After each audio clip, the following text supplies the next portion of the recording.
Hi, welcome to Tech Time. Today we're going to be looking at Microsoft Teams and distance learning. Right now, Gallup-McKinley County Schools has adopted the Microsoft Teams to do their online learning, and a lot of people aren't quite sure what to do with it, how to make it work for them. So we're going to take a look today, take a tour, understand the program a little bit better, and hopefully give you a chance to just make better sense out of what's there. So join us right now on Tech Time.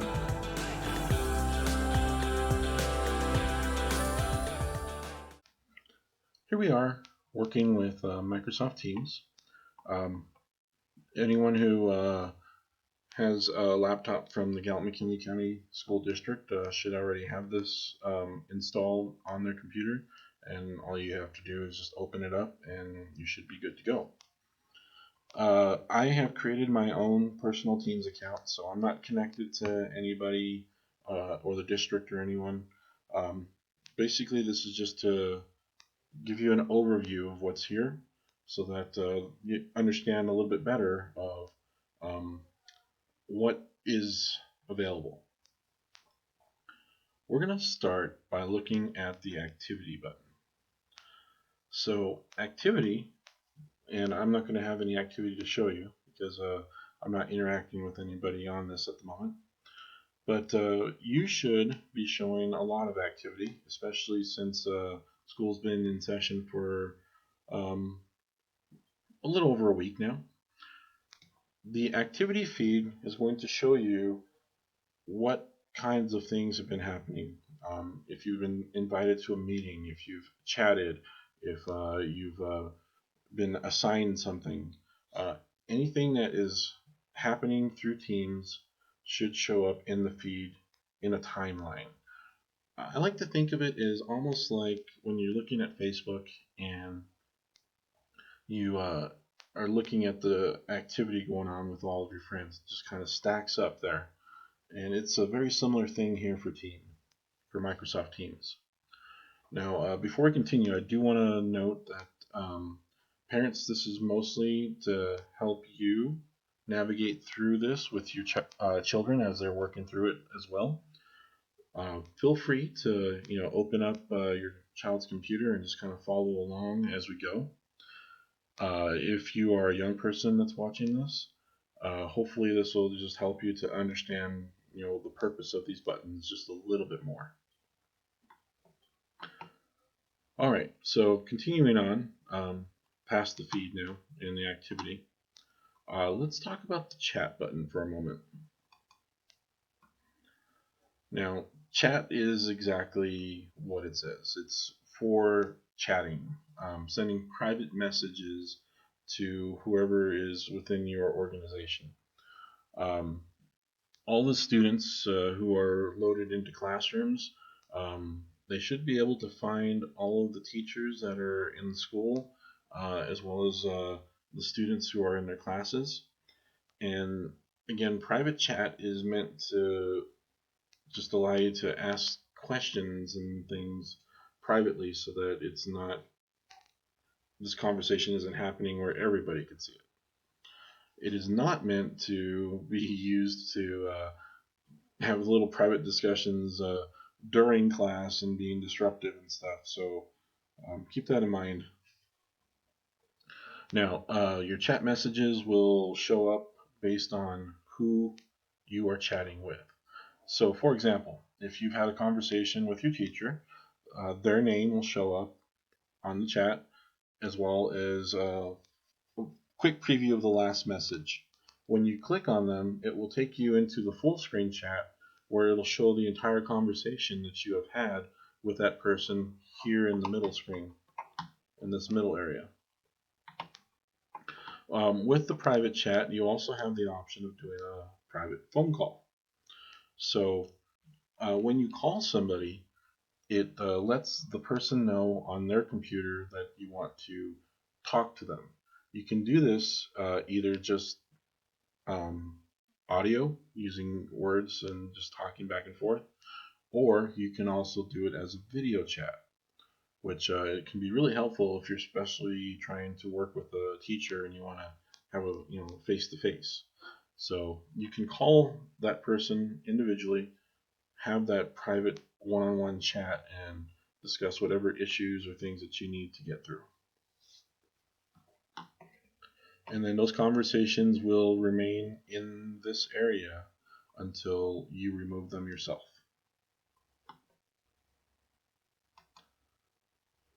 Okay, Teams is where most of the fun happens. So we're going to come back to this in just a moment. Now I have a meetings button on mine. You may have a calendar button on yours instead of a meetings button. That's because mine is the free version. You're using a organizational version if you're using the districts. So with this calendar option, you can schedule when you're going to have particular meetings.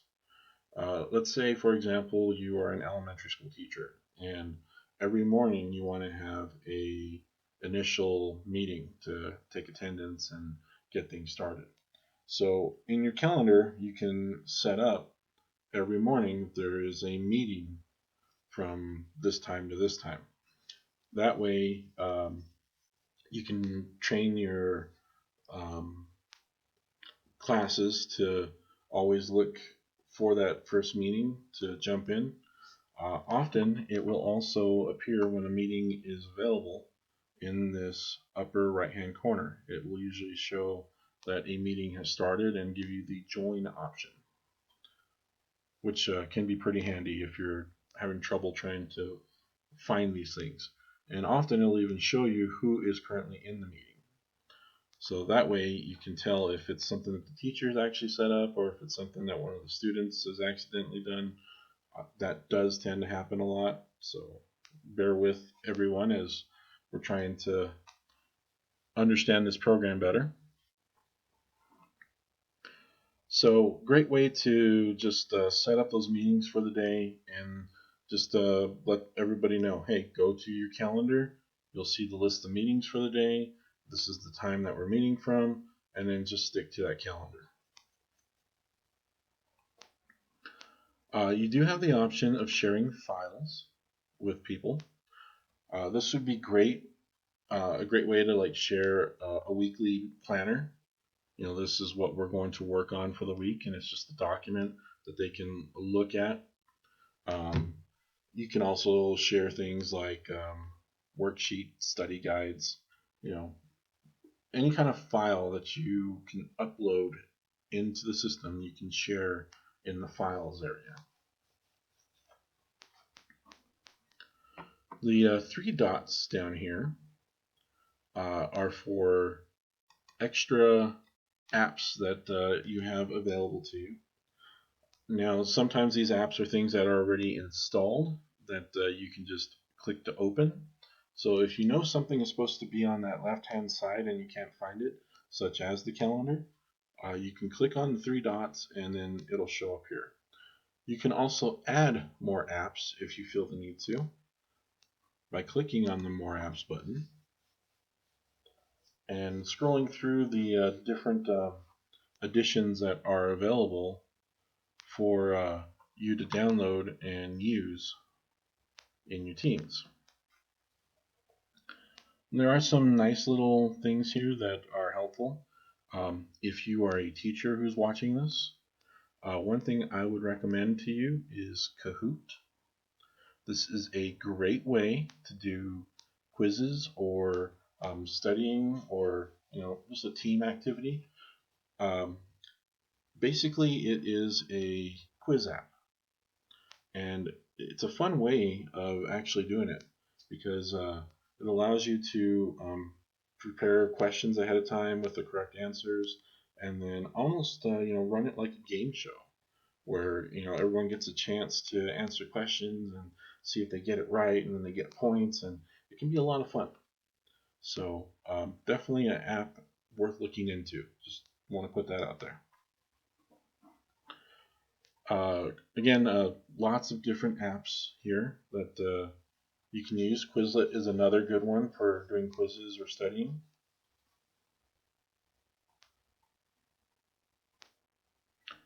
And these are just add-ons. Okay, you do not need to use all of these. You might not even have a use for all of these. And to be very frank, um, this is probably a less is more situation.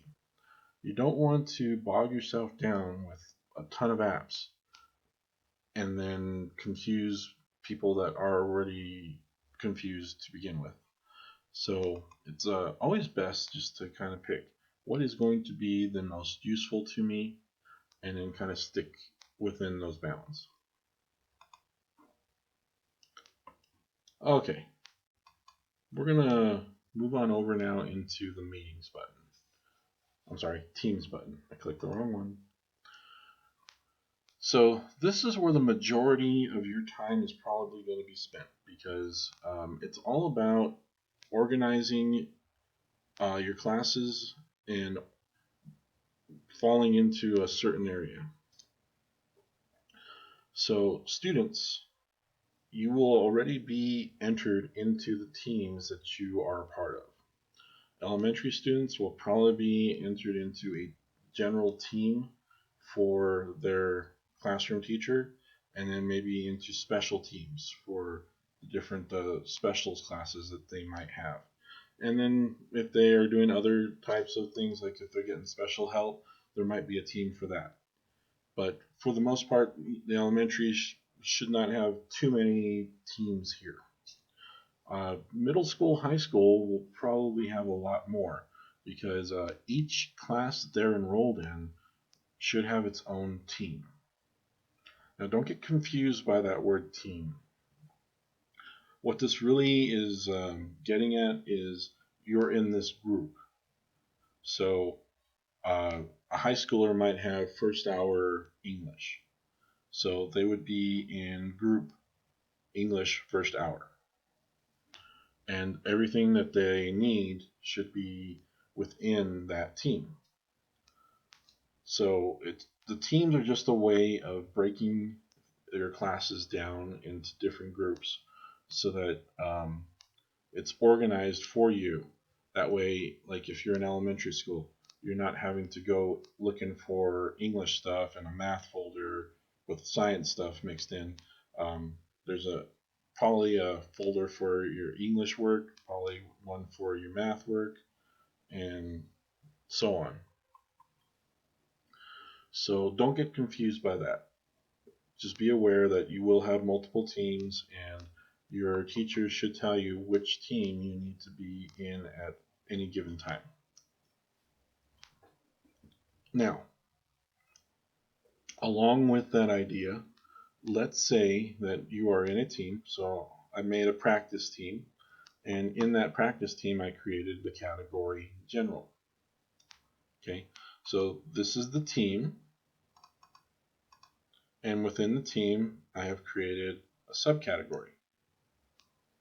Now, the reason for the subcategory is because maybe this is my fifth grade class, and in my fifth grade class, we have multiple subjects. We're going to cover reading, we're going to cover math, social studies. So I'm going to create subgroups for my fifth grade team, and so on. Maybe you're a high school English teacher and you are creating a class for um, English. So let's say you have sophomore English. Maybe within sophomore English, you have different things you want them to accomplish. Maybe you have a reading sub team, and then maybe a writing sub team, and then maybe even a sub team for grammar. So you can create your main team with sub teams below to help point the kids in the right direction.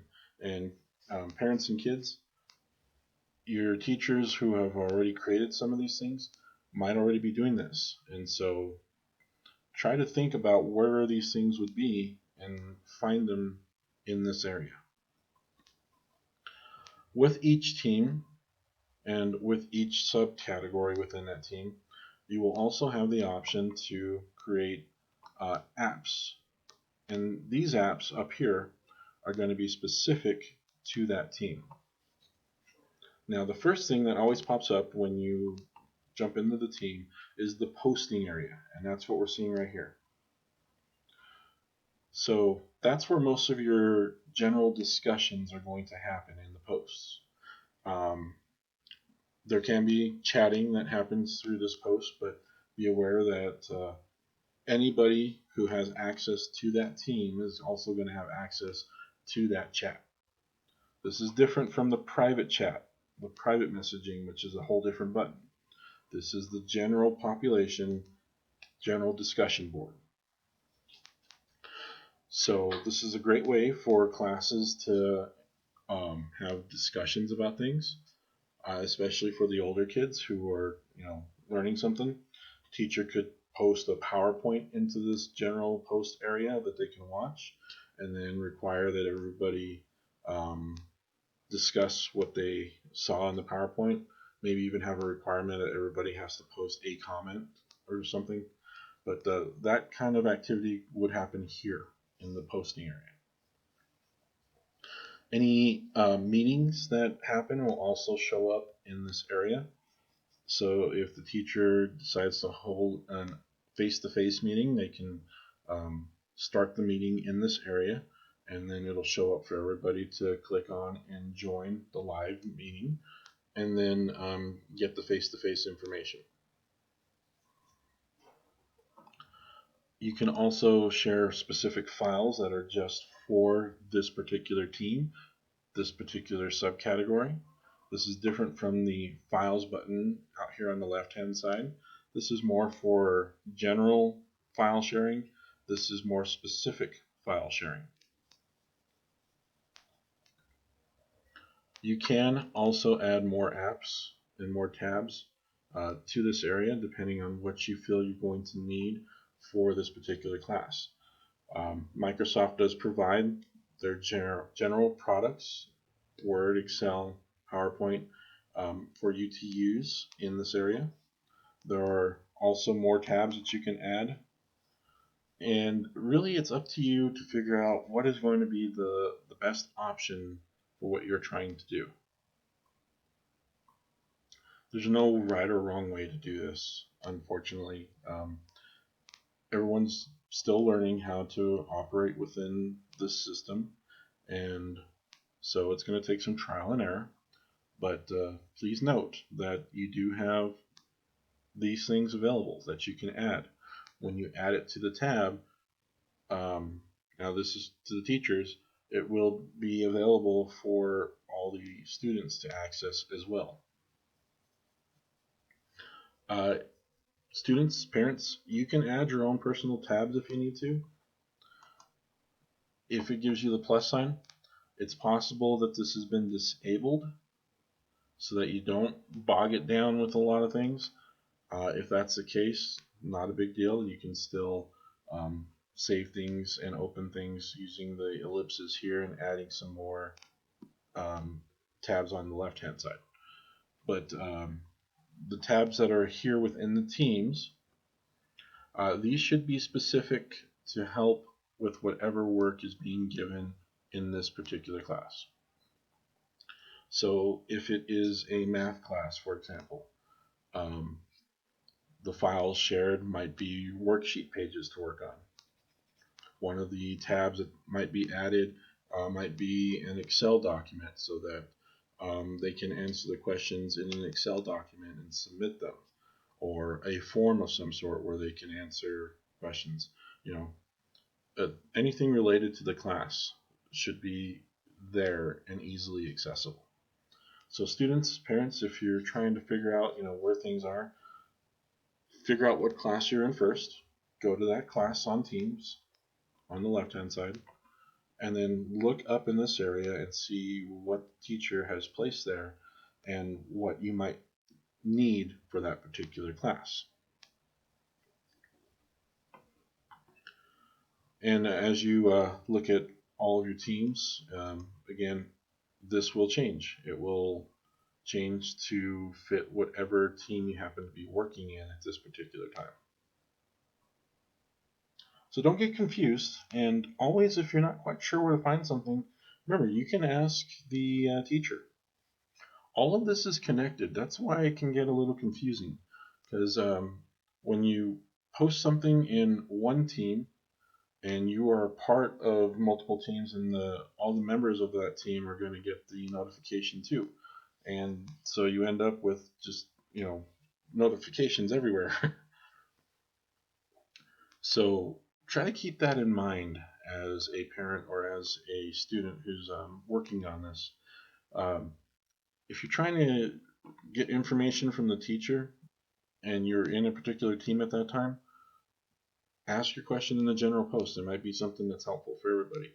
If it's something that you specifically want to know, ask the teacher personally in the chat. It'll just beam on the teacher's computer and let them know that you have a question for them. If you do it in the general, it will pop up on everybody who has access to that general post, letting them know there's a new notification. One thing I would like to mention, when you're working with these posts on the general area,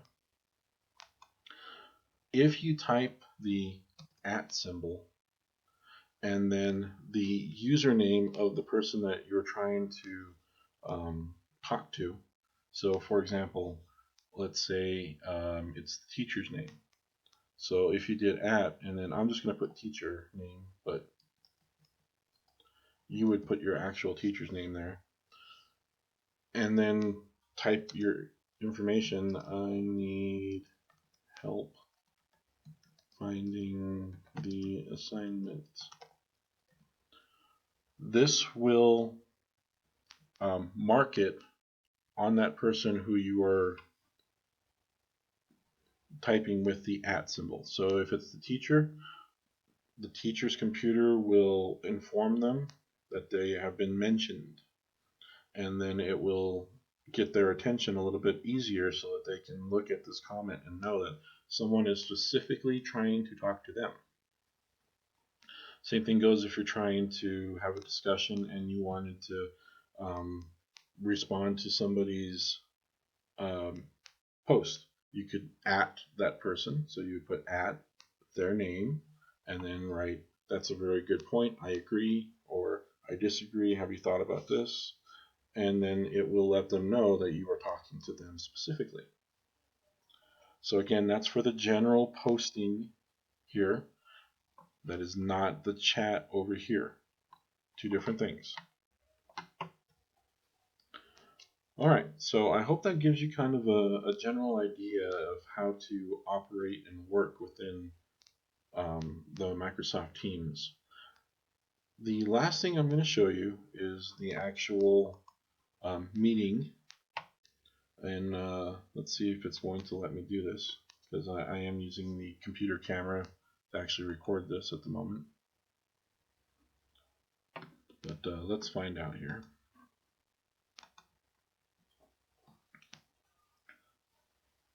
So there's a few little things that you can do within the actual meeting window, which is the live meeting window. But it's going to make me download the app first, so give me just a moment.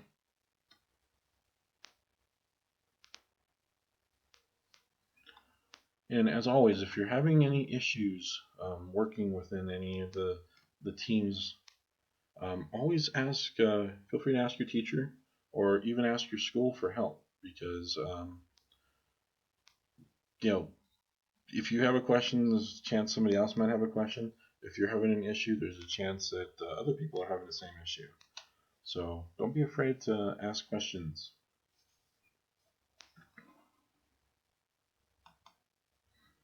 I also do want to note that even though I am showing you how to operate within this program, I cannot help you with specific school issues, because I am not tied into the school district through my teams. So I don't have access, basically.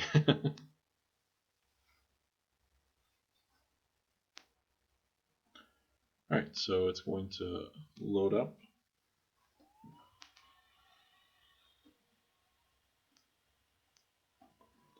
Again, I'm not sure if it's going to let me do this exactly, but we'll find out.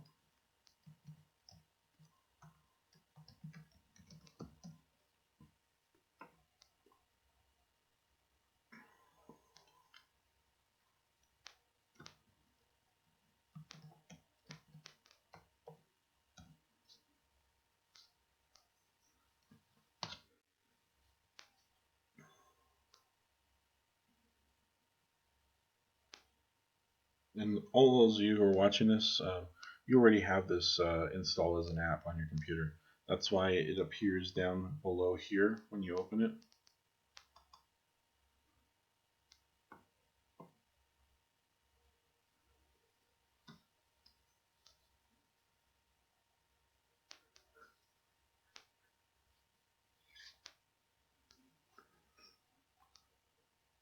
Okay, here we go. Alright, I'm in the app, the actual app. You can see it's identical to the browser version that I was working in just a moment ago. Now we're going to start a meeting. Now, if I'm starting a meeting, I have the option here of adding what this meeting is. So as a teacher, I might want to put down the subject of this meeting, like day 2 math class, or whatever it might be. Okay, this lets us know that our camera is going to work. Start the meeting now. Again, it's probably going to fight with the camera I have right now. Yep, we couldn't start video because the video is already being used by the program I'm using to record this.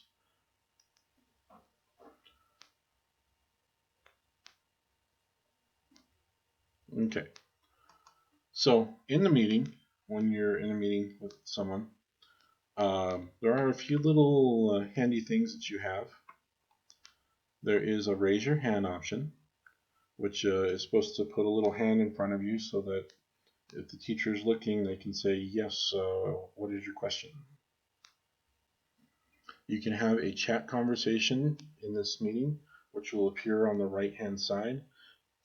Also note, though, when you have a conversation here in the meeting, it will also show up wherever this meeting is taking place. So if you are in the general area of your team, it will appear in the general conversation. If you are in the math subcategory of your class, it will appear in that chat underneath the math. So this is public. This is for everybody to see. It's not going to be a private conversation. Okay, students probably do not have the option to share, but the teacher can. And then this is to turn your camera on and off, as well as mute yourself or unmute yourself. Okay, you can go into a full screen mode if you want to. There's really not much else that you really can do as far as being in the meeting window. So once the meeting is over, when you're ready to leave, you just press the red button to hang up, and then you'll leave the meeting. The teacher may also have the option to record the meeting and then make it available so that if somebody missed something, they can go back, rewatch it on their own, and catch up on something that they missed. So I'm going to leave and hang up. That's the end of my meeting.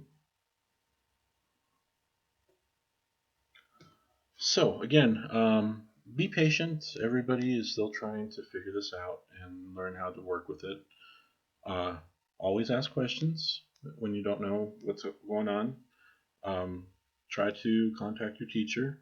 Again, if it's something private, use the private chat. If it's something that's beneficial to everybody, use the general discussion. And make sure you're in the proper team when you're doing so. And good luck to everybody. If you do have questions I can help with, please feel free to contact the library and ask for me, and I'll be happy to assist you. Otherwise, if it's questions specific to what you're doing in the classes, you're going to have to direct those to your school. Well, good luck. Hang in there. It's going to be a tough time, but we're all going to get through this together. And please make sure you check out all of our other programs that we have available online. Like us on Facebook if you haven't done so. Feel free to leave comments and hearts and things on our Facebook page. If you're watching this on YouTube, or if you're not, feel free to go to YouTube. Subscribe to us on YouTube so you can get all of our videos. And again, show us some love. We love to hear your comments and see what we can do to make things better. Or even if we're doing things right, please let us know.